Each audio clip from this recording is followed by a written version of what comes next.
my darlings and darklings, and welcome to the Simply Witchery podcast. I'm your host, Lethe, and together we're going to explore witchery, ritual, the divine, and magic of all sorts. Today, I'm bringing you an interview with Emerald of Emerald Reads. We talk about ritual, community, divinity, and she gives us some great insight on Christian witchery. It was a wonderful and fascinating conversation. I hope you enjoy.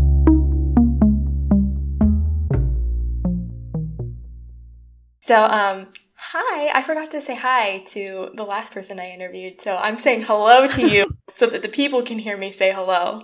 Okay. So tell me a little bit about your practice and introduce yourself and okay. My name is Emerald, and my pronouns are she and her. I identify as bisexual, but I usually just use the word queer. I have been doing tarot since 97, and I've dabbled on and off with witchery since then, but I still consider myself to be a baby witch. Wow, you've been practicing tarot for most of my life. I love that. On and off. So great. I love it, though. Okay, so let's start with talking a little bit about ritual. So let's start with a simple one. What does ritual mean to you? I say simple. It's not simple. But, you know. Yeah. For me, ritual is something sacred and something holy. It's something that's meaningful to yourself personally. And I think it's something that should empower you or others. Oh, I love that. That's great. And then, what are your daily rituals? What do those look like? Well, every day I sit at my altar. I'm at my altar now. So I sit there. I pull a charm or a couple charms. I do charm casting, or I pull a couple of tarot cards, or both. I journal in my book of mirrors, and that includes, I write down the season, like the lunar cycle, all of my pulls and spreads that I do for divination. I also, well, not daily, but every couple of days I prep my Book of Mirror pages. My Book of Mirrors is an old book. It's an old storybook that I gesso over every page, and then that gives me blank pages. So it's a really cool cover, and then I make the blank pages. So every couple of days I gesso and prep some pages, and then I go back and decorate the pages I've already done. So cool. I love that. I've seen some of them, I'm pretty sure. Thanks. And they're gorgeous. Yeah. Thanks. I'm trying to think. This is why I should be taking notes, because I have questions in the middle of your answers and then they leave by the time you're done. I'm going to hold my pen now. Okay. So what kind of rituals do you do over longer periods of time, like weekly or monthly or yearly? So every week or a couple of weeks we go shopping for crystals, which I feel like that's me and my wife and a couple of our friends. And so I feel like it's kind of a ritual because we all go do it together. It's the time we spend. I charge my tools and stuff by the moon. I collect rainwater and stormwater. I like to celebrate the seasons with my wife and my friends and decorate accordingly and change up my altar for the seasons. And then I do some manifestation magic sometimes. Like right now, I'm working on a house manifestation spell. Great. Yeah, I love that it's community time for you, that's part of your ritual. And I love that. I need more of that in my life. I'm such a hermit. I gotta get out of the house more. Goodness. Yeah. I am too, though. I'm a total hermit. And actually, most of this group that I spend time with doing witchy stuff, we're all kind of hermity. See, the hermits come together. We like each other. Yeah. And that's the only reason why we socialize. At least for me. How do you structure your practice? So do you like simpler stuff, more complexity? What kind of planning do you do, that kind of thing? I do pretty much no planning. Same. Yeah. I sort of fly by the seat of my pants. I like simple stuff, but if it ends up being complex just in the process of it happening, then it does. My inspiration is usually spontaneous, and that's how my practice goes. All right. Wow, we blew through those ritual questions. Go us. So I guess we're moving on to divinity then. So what's your relationship with divinity like? Well, I come from a Christian background, and I'm still Christian. So I just finished seminary, so that's a thing that is interesting. And let's see. So part of the reason I decided to be a church leader is because I saw all the damage that was happening in the church, and I wanted to be a piece that could change that for the church and for people and help reconcile people or help them heal. So I do have this Christian piece to me, this big Christian piece to me. But I also have this nature-based religion thing that's going on. And I believe the divine exists sort of all around us, and all of creation holds divinity within it. I think that the divine has immense power.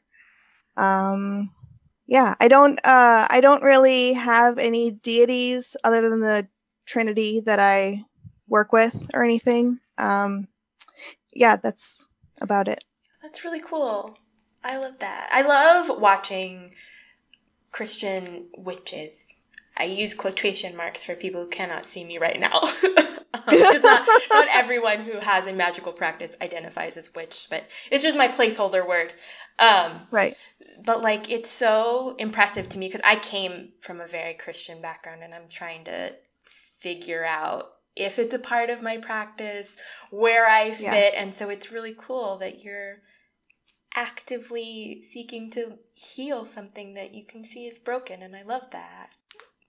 Yeah, thanks. Of course, it's great. It's an impressive thing to do. So I tell you. Yeah.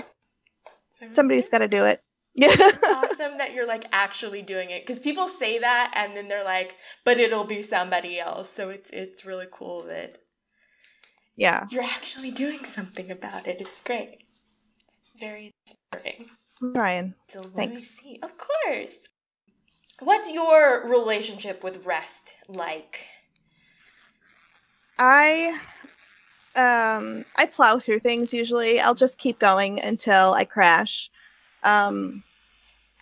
But when I do rest, it's a lot of napping. It's a lot of taking breaks. I need transition time in my life and in my day. So I try and stay restful throughout my day and throughout my week and stuff. But I do have a tendency just to jump in and plow along, and then when whatever it is over, then it's a crash. For sure. Yeah. I think so many of us struggle with that too. No one knows how to rest anymore because we're not allowed to. It's awful. Right. So I was I want to ask people about it because I want to get people thinking about rest as a part of a spiritual practice. But I agree. Yeah. I'm a big believer of work for 45 minutes and then take a 5-minute no screen break. Oh, yeah. Because my work is all on my computer or my phone. Well, all of this work anyway. I am also a nanny, but right. She crazy. It's a baby when I'm not there. So can you imagine nannying via screen? Oh my God, no, it would never work. Oh, it wouldn't. Goodness. Yeah, but right now my boss is on summer vacation, so I don't see the baby except because I live with her, and so right now everything I do has a screen, and I'm like, this is bad for me. It's really bad for my eyes. Yeah. Got to be intentional about this nonsense. Yeah. Cool. So community, you kind of touched on it a little bit about how you use your magic to nurture your personal relationships in the community that you're a part of. It's definitely a way to bond with my friends, especially like I have a new like community of friends since I've sort of gotten more into this witchy thing, because I'm still considering myself a baby witch. So yeah, just it opened up my ability to form relationships with people. And it's strengthened my relationships with some of the people that I already know. We here at the seminary, we've sort of formed this little clique of like a witchy group. And like, I've been here, it took me 5 years to do my 4-year degree, right? So 5 years. And the first 4 years, I sort of had no idea that anybody else like witchy existed in seminary, because like, ooh, that's bad, right? Right. But yeah, but I ended up finding there's all these people that are coming out of the woodwork now. So we have this little gang. I love that so yeah much. Yeah, so better relationships and closer relationships and more relationships. That's great. Yeah.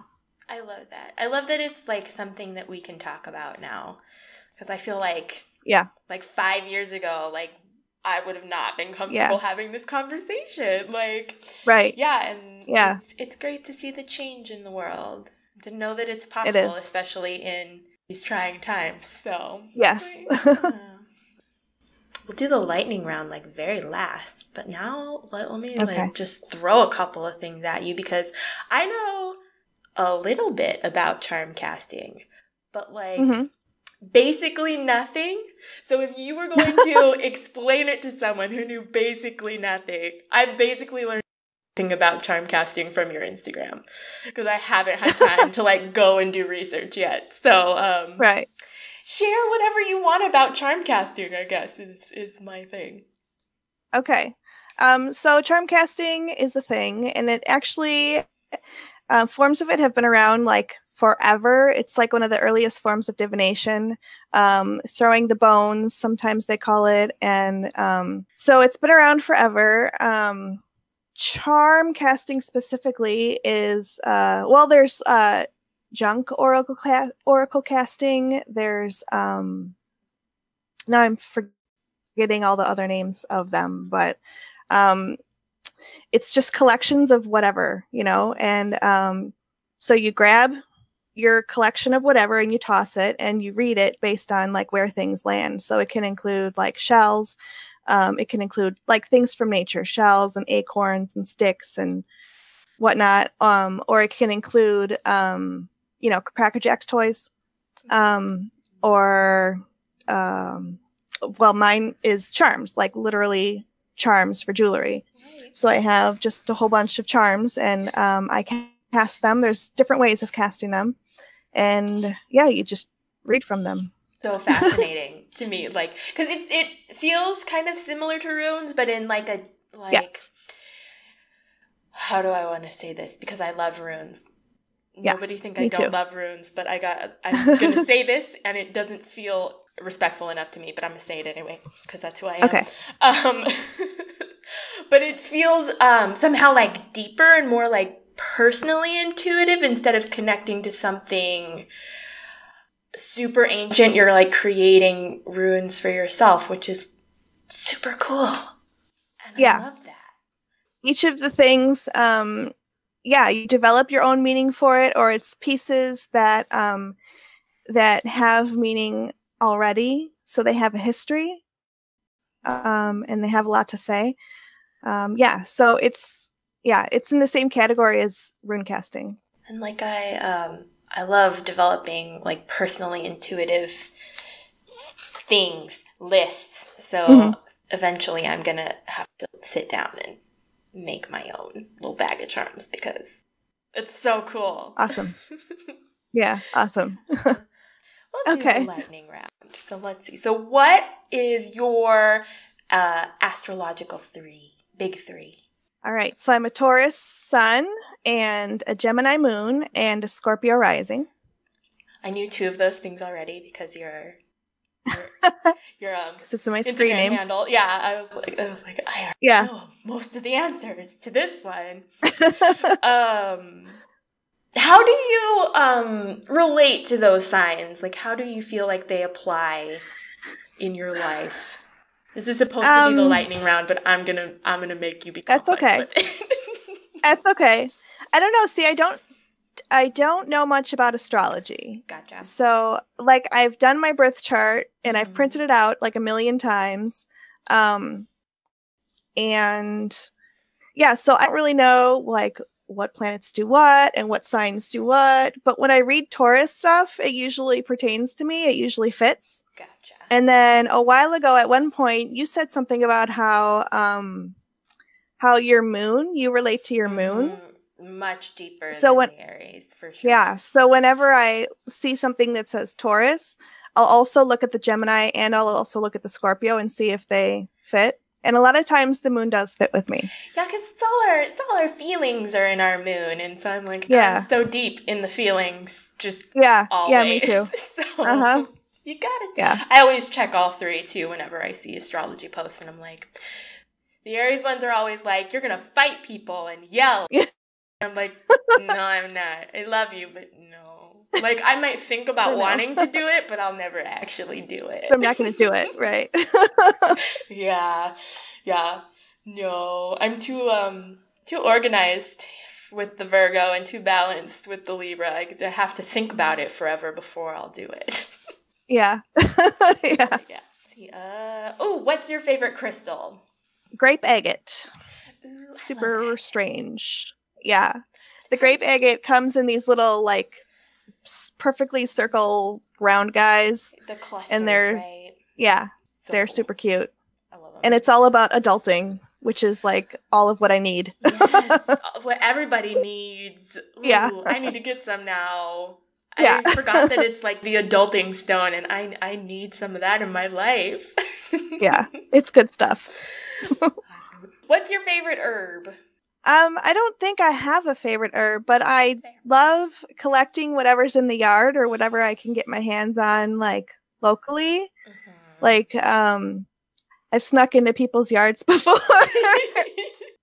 And I needed a daffodil for something, for Beltane, I think.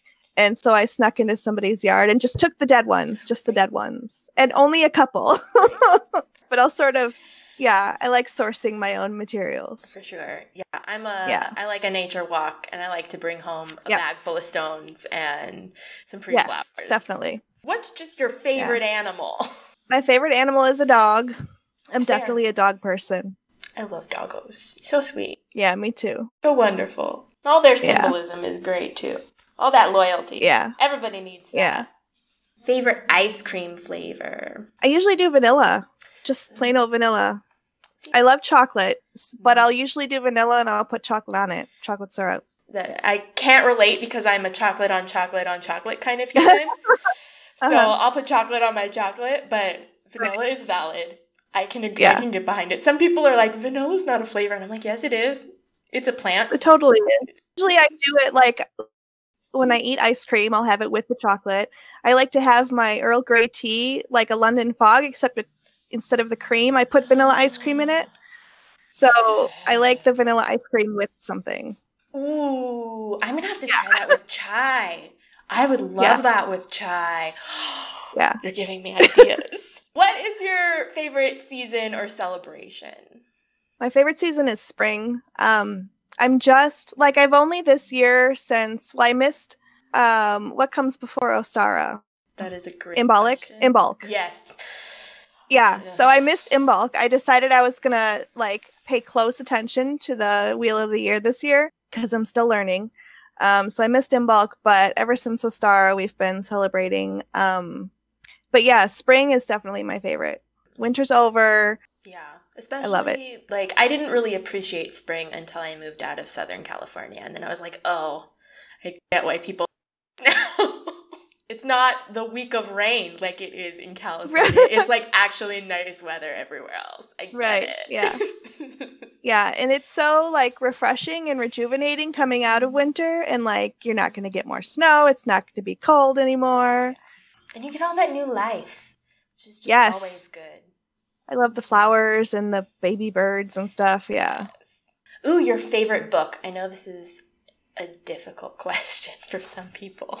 But this one's pretty easy for me. My favorite is the Kingkiller Chronicle series, the Kingkiller series. The first one is The Name of the Wind. It's written by Patrick Rothfuss, who's a Madison author, Madison-based.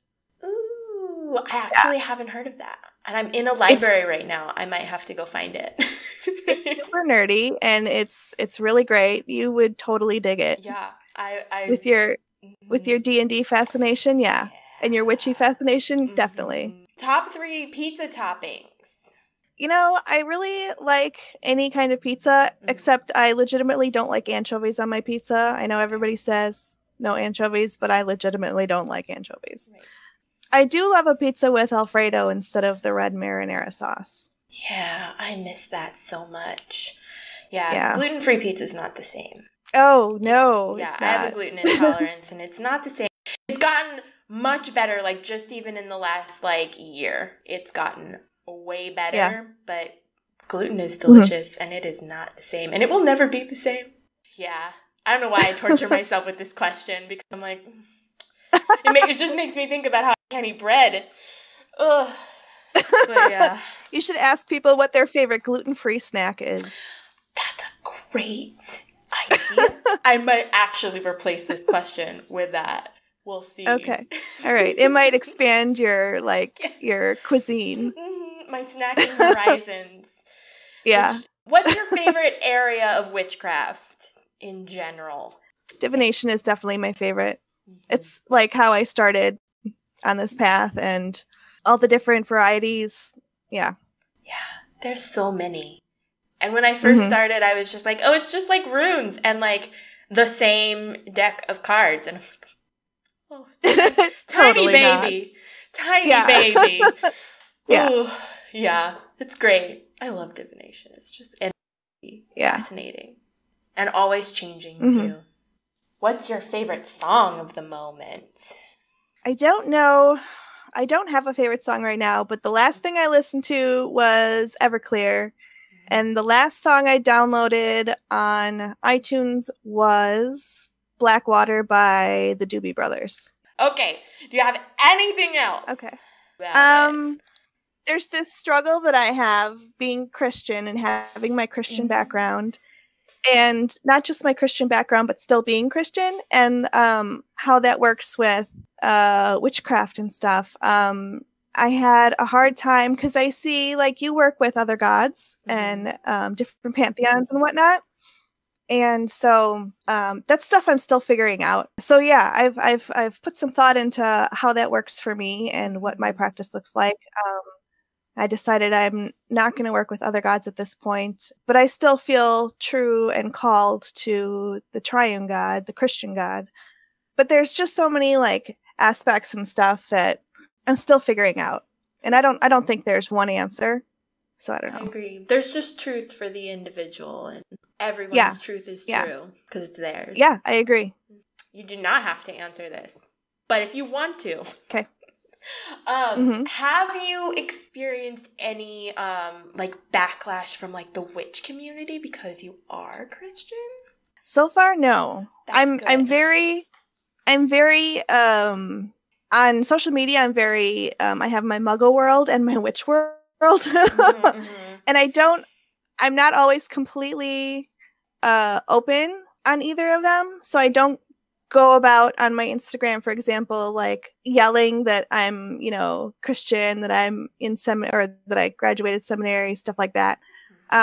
So there probably haven't been that many opportunities for backlash, but there have been some.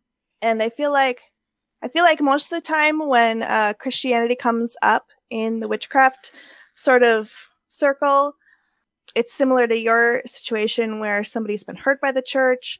And so then I can be like, well, I, also grew up in the church and like, I'm trying to fix that. And just having relationships with those people helps me to understand that better. And what can I do to be a support for those people and to help change the way the world is. That's great. Because I remember in the not that long ago days when I was almost exclusively on Tumblr, like, I would just watch these poor Christian witches getting ripped apart, and I'm like, no, this is the opposite. This is what you were trying to leave. Like, stop. Right. Stop. It made me so mad. So I'm glad that it seems like the community has hopefully grown up a little bit. Yeah, hopefully. But just like, we've all, any community is going to have their, like, extremists, you know? Yeah. Mm-hmm. And Tumblr is as extreme as the internet gets, I feel like, most days. Like, yeah. I never figured out Tumblr, so I don't know. Good for you. Good. Yeah. Yeah. Oh. I think all that's left is to tell us what you're doing in life that you want people to see. So my Instagram is Taurus with Gemini Moon, all one word. And I basically just photo my witchy life, my charm castings and my tarot pulls and whatnot. I just opened an Etsy store maybe about a month ago. It's called Emerald Reads, EmeraldReads. On my Etsy, I specialize in charm casting readings, and I have a lot of queer tarot spreads that I sort of specialize in, and a couple other things as well. I have a timeline reading that I do, a little pendulum thing I do. But that's basically it, Instagram and Etsy. I'm very excited. Well, congratulations on your brand new Etsy, by the way. I don't think I've said that to you. We've talked several times since it happened, but yeah. Awesome. So thank you for doing this with me. It's really great. Of course. My pleasure. My pleasure.